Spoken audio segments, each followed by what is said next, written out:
Chapter 15. I remember, too, how, without moving from her place, or changing her attitude, she gazed into my face. "I have won 200,000 francs," cried I as I pulled out my last sheaf of banknotes. The pile of paper currency occupied the whole table. I could not withdraw my eyes from it. Consequently, for a moment or two Polina escaped my mind. Then I set myself to arrange the pile in order, and to sort the notes, and to mass the gold in a separate heap. That done, I left everything where it lay, and proceeded to pace the room with rapid strides as I lost myself in thought. Then I darted to the table once more, and began to recount the money, until all of a sudden, as though I had remembered something, I rushed to the door, and closed and double-locked it. Finally I came to a meditative halt before my little trunk. "Shall I put the money there until tomorrow?" I asked, turning sharply round to Polina as the recollection of her returned to me. She was still in her old place, still making not a sound. Yet her eyes had followed every one of my movements. Somehow in her face there was a strange expression, an expression which I did not like. I think that I shall not be wrong if I say that it indicated sheer hatred. Impulsively I approached her. "Polina," I said, "here are 25,000 florins, 50,000 francs, or more. Take them, and tomorrow throw them into Greer's face." She returned no answer. "Or, if you should prefer," I continued, "let me take them to him myself tomorrow, yes, early tomorrow morning. Shall I?" Then all at once she burst out laughing, and laughed for a long while. With astonishment and a feeling of offense I gazed at her. Her laughter was too like the derisive merriment which she had so often indulged in of late, merriment which had broken forth always at the time of my most passionate explanations. At length she ceased, and frowned at me from under her eyebrows. "I am not going to take your money," she said contemptuously. "Why not?" I cried. "Why not, Polina?" "Because I am not in the habit of receiving money for nothing.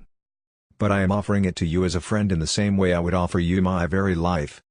Upon this she threw me a long, questioning glance, as though she were seeking to probe me to the depths.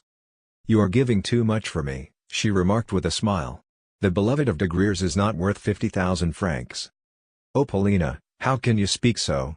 I exclaimed reproachfully. "Am I de Greers?" "You?" she cried with her eyes suddenly flashing. "Why, I hate you. Yes, yes, I hate you. I love you no more than I do de Greers." Then she buried her face in her hands, and relapsed into hysterics. I darted to her side. Somehow I had an intuition of something having happened to her which had nothing to do with myself. She was like a person temporarily insane. "Buy me, would you, would you? Would you buy me for 50,000 francs as de Greers did?" she gasped between her convulsive sobs. I clasped her in my arms, kissed her hands and feet, and fell upon my knees before her. Presently the hysterical fit passed away, and, laying her hands upon my shoulders, she gazed for a while into my face, as though trying to read it something I said to her, but it was clear that she did not hear it. Her face looked so dark and despondent that I began to fear for her reason.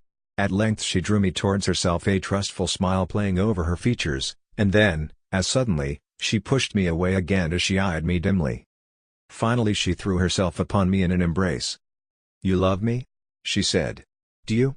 You who were willing even to quarrel with the Baron at my bidding?" Then she laughed as though something dear, but laughable, had recurred to her memory. Yes, she laughed and wept at the same time. What was I to do? I was like a man in a fever. I remember that she began to say something to me, though what I do not know, since she spoke with a feverish lisp, as though she were trying to tell me something very quickly. At intervals, too, she would break off into the smile which I was beginning to dread. "No, no," she kept repeating. "You are my dear one, you are the man I trust." Again she laid her hands upon my shoulders, and again she gazed at me as she reiterated, "You love me, you love me? Will you always love me?" I could not take my eyes off her. Never before had I seen her in this mood of humility and affection. True, the mood was the outcome of hysteria, but all of a sudden she noticed my ardent gaze, and smiled slightly. The next moment, for no apparent reason, she began to talk of Astley. She continued talking and talking about him, but I could not make out all she said, more particularly when she was endeavoring to tell me of something or other which had happened recently. On the whole, she appeared to be laughing at Astley, for she kept repeating that he was waiting for her, and did I know whether, even at that moment, he was not standing beneath the window? "Yes, yes, he is there," she said. "Open the window, and see if he is not." She pushed me in that direction, yet, No sooner did I make a movement to obey her behest than she burst into laughter, and I remained beside her, and she embraced me. "Shall we go away tomorrow?" Presently she asked, as though some disturbing thought had recurred to her recollection. "How would it be if we were to try and overtake Grandmama? I think we should do so at Berlin. And what think you she would have to say to us when we caught her up?" And her eyes first lit upon us. "What, too, about Mr. Astley? He would not leap from the Schlangenberg for my sake. No. Of that I am very sure." And she laughed. "Do you know where he is going next year? He says he intends to go to the North Pole for scientific investigations, and has invited me to go with him. Ha, ha, ha. He also says that we Russians know nothing, can do nothing, without European help. But he is a good fellow all the same. For instance, he does not blame the general in the matter, but declares that Blanche that love but no, I do not know, I do not know." She stopped suddenly, as though she had said her say, and was feeling bewildered. What poor creatures these people are! How sorry I am for them, and for Grandmama. "But when are you going to kill de Greyers? Surely you do not intend actually to murder him? You fool! Do you suppose that I should allow you to fight de Greyers?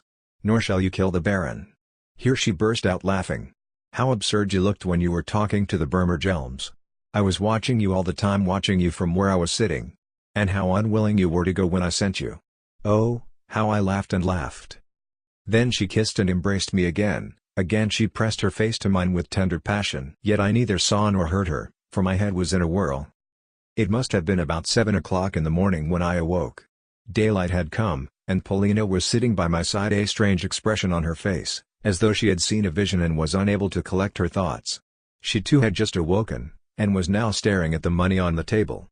My head ached, it felt heavy. I attempted to take Polina's hand, but she pushed me from her, and leapt from the sofa. The dawn was full of mist, for rain had fallen, yet she moved to the window, opened it, and, leaning her elbows upon the windowsill, thrust out her head and shoulders to take the air. In this position did she remain for several minutes, without ever looking round at me, or listening to what I was saying. Into my head there came the uneasy thought, what is to happen now? How is it all to end? Suddenly Polina rose from the window, approached the table, and, looking at me with an expression of infinite aversion, said with lips which quivered with anger, "Well? Are you going to hand me over my 50,000 francs? "Polina, you say that again, again?" I exclaimed. "You have changed your mind, then? Ha, ha, ha! You are sorry you ever promised them?" On the table where, the previous night, I had counted the money there still was lying the packet of 25,000 florins. I handed it to her. "The francs are mine, then, are they? They are mine?" she inquired viciously as she balanced the money in her hands. "Yes, they have always been yours," I said. "Then take your 50,000 francs." And she hurled them full in my face. The packet burst as she did so, and the floor became strewed with banknotes. The instant that the deed was done she rushed from the room. At that moment she cannot have been in her right mind, yet, what was the cause of her temporary aberration I cannot say. For a month past she had been unwell. Yet what had brought about this present condition of mind, above all things, this outburst? Had it come of wounded pride? Had it come of despair over her decision to come to me? Had it come of the fact that, presuming too much on my good fortune, I had seemed to be intending to desert her, even as de Greyers had done, when once I had given her the 50,000 francs? But, on my honor, I had never cherished any such intention. What was at fault, I think, was her own pride, which kept urging her not to trust me, but, rather, to insult me even though she had not realized the fact. In her eyes I corresponded to de Greyers, and therefore had been condemned for a fault not wholly my own. Her mood of late had been a sort of delirium, a sort of lightheadedness that I knew full well, yet, never had I sufficiently taken it into consideration. Perhaps she would not pardon me now? Ah, but this was the present. What about the future? Her delirium and sickness were not likely to make her forget what she had done in bringing me de Greyers' letter. No, she must have known what she was doing when she brought it. Somehow I contrived to stuff the pile of notes and gold under the bed, to cover them over, and then to leave the room some 10 minutes after Polina. I felt sure that she had returned to her own room, wherefore, I intended quietly to follow her, and to ask the nursemaid who opened the door how her mistress was. Judge, therefore, of my surprise when, meeting the domestic on the stairs, she informed me that Polina had not yet returned, and that she, the domestic, was at that moment on her way to my room in quest of her. "Left me but 10 minutes ago," I said. "What can have become of her?" The nursemaid looked at me reproachfully. Already sundry rumors were flying about the hotel. Both in the office of the commissionaire and in that of the landlord it was whispered that, at 7 o'clock that morning, the Fräulein had left the hotel, and set off, despite the rain, in the direction of the Hotel d'Angleterre. From words and hints let fall I could see that the fact of Polina having spent the night in my room was now public property. Also, sundry rumors were circulating concerning the general's family affairs. It was known that last night he had gone out of his mind, and paraded the hotel in tears, also, that the old lady who had arrived was his mother, and that she had come from Russia on purpose to forbid her son's marriage with Mlle. de Comminges, as well as to cut him out of her will if he should disobey her, also that, because he had disobeyed her, she had squandered all her money at roulette, in order to have nothing more to leave to him. "Oh, these Russians!" exclaimed the landlord, with an angry toss of the head, while the bystanders laughed and the clerk betook himself to his accounts. Also, everyone had learnt about my winnings. Karl, the quarter lackey, was the first to congratulate me. But with these folk I had nothing to do. My business was to set off at full speed to the Hotel d'Angleterre. As yet it was early for Mr. Astley to receive visitors, but, as soon as he learnt that it was I who had arrived, he came out into the corridor to meet me, and stood looking at me in silence with his steel-grey eyes as he waited to hear what I had to say. I inquired after Polina. "She is ill," he replied, still looking at me with his direct, unwavering glance. "And she is in your rooms?" "Yes, she is in my rooms." "Then you are minded to keep her there?" "Yes, I am minded to keep her there." "But, Mr. Astley, that will raise a scandal. It ought not to be allowed. Besides, she is very ill. Perhaps you had not remarked that?" "Yes, I have. It was I who told you about it. Had she not been ill, she would not have gone and spent the night with you." "Then you know all about it?" "Yes, for last night she was to have accompanied me to the house of a relative of mine. Unfortunately, being ill, she made a mistake, and went to your rooms instead." "Indeed? Then I wish you joy, Mr. Astley. Apropos, you have reminded me of something. Were you beneath my window last night? Every moment Mlle. Polina kept telling me to open the window and see if you were there, after which she always smiled." "Indeed? No, I was not there, but I was waiting in the corridor, and walking about the hotel." "She ought to see a doctor, you know, Mr. Astley." "Yes, she ought. I have sent for one, and, if she dies, I shall hold you responsible." This surprised me. "Pardon me," I replied, "but what do you mean?" "Never mind. Tell me if it is true that, last night, you won 200,000 thalers?" "No, I won 100,000 florins." "Good heavens! Then I suppose you will be off to Paris this morning?" "Why?" "Because all Russians who have grown rich go to Paris," explained Astley, as though he had read the fact in a book. "But what could I do in Paris in summer time? I love her, Mr. Astley. Surely you know that?" "Indeed? I am sure that you do not. Moreover, if you were to stay here, you would lose everything that you possess, and have nothing left with which to pay your expenses in Paris. Well, goodbye now. I feel sure that today will see you gone from here." "Goodbye. But I am not going to Paris. Likewise pardon me, what is to become of this family? I mean that the affair of the general and Mlle. Polina will soon be all over the town." "I daresay, yet, I hardly suppose that will break the general's heart. Moreover, Mlle. Polina has a perfect right to live where she chooses. In short, we may say that, as a family, this family has ceased to exist." I departed, and found myself smiling at the Englishman's strange assurance that I should soon be leaving for Paris. I suppose he means to shoot me in a duel, should Polina die. Yes, that is what he intends to do. Now, although I was honestly sorry for Polina, it is a fact that, from the moment when, the previous night, I had approached the gaming table, and begun to rake in the packets of banknotes, my love for her had entered upon a new plane. Yes, I can say that now, although, at the time, I was barely conscious of it. Was I, then, at heart a gambler? Did I, after all, love Polina not so very much? No, no. As God is my witness, I loved her. Even when I was returning home from Mr. Astley's my suffering was genuine, and my self-reproach sincere. But presently I was to go through an exceedingly strange and ugly experience. I was proceeding to the general's rooms when I heard a door near me open, and a voice call me by name. It was Mildad's mother, the widow de Comminges, who was inviting me, in her daughter's name, to enter. I did so, whereupon, I heard a laugh and a little cry proceed from the bedroom. The pair occupied a suite of 2 apartments, where Mill Blanche was just arising. Ah, c'est Louis. Viens, donc, bête. Is it true that you have won a mountain of gold and silver? Je Marais Muller. Yes, I replied with a smile. How much? 100,000 florins. Bibi, comme tu es bête. Come in here, for I can't hear you where you are now. Nous ferons bombance, n'est-ce pas? Entering her room, I found her lolling under a pink satin coverlet, and revealing a pair of swarthy, wonderfully healthy shoulders such as one sees in dreams, shoulders covered over with a white cambric nightgown which, trimmed with lace, stood out, in striking relief, against the darkness of her skin. Mon fils, as tu du cœur?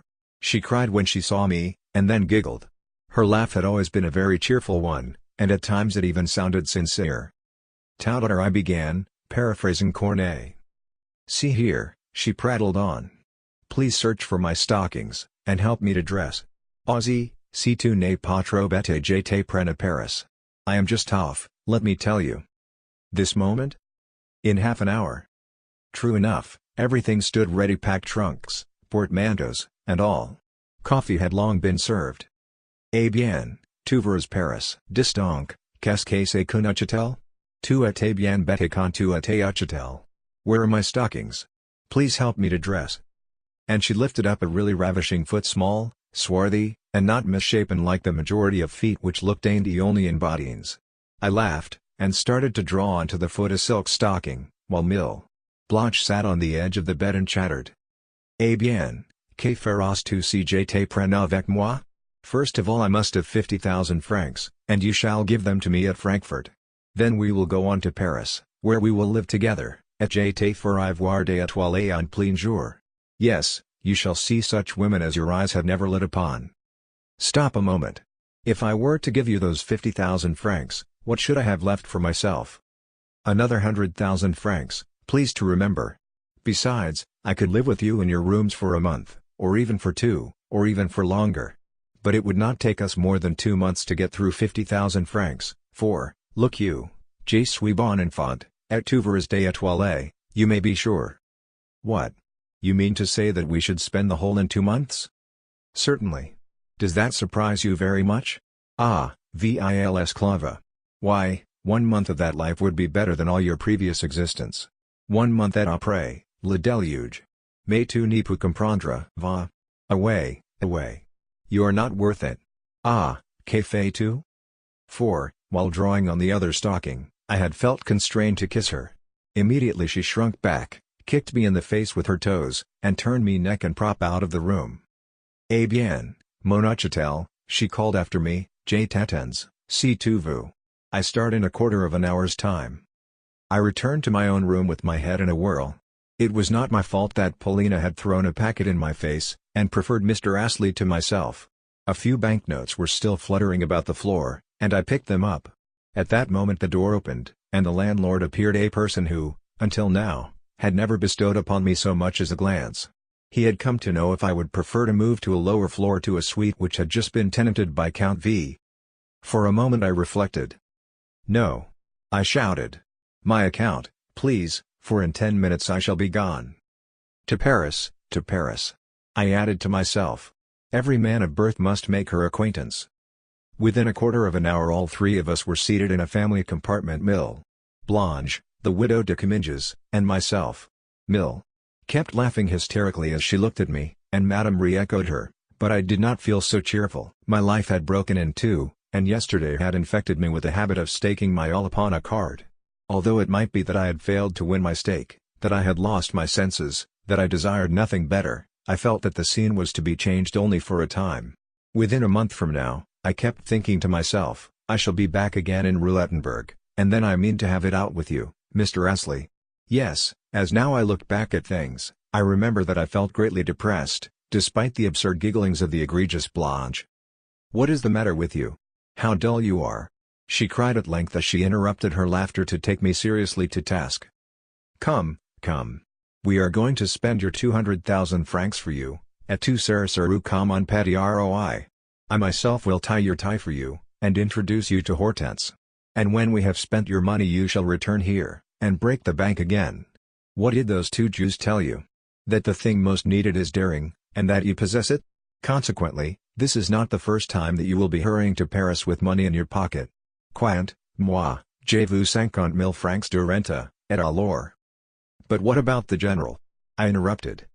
The general? You know well enough that at about this hour every day he goes to buy me a bouquet. On this occasion, I took care to tell him that he must hunt for the choicest of flowers, and when he returns home, the poor fellow will find the bird flown. Possibly he may take wing in pursuit, ha, ha, ha. And if so, I shall not be sorry, for he could be useful to me in Paris, and Mr. Astley will pay his debts here. In this manner did I depart for the gay city.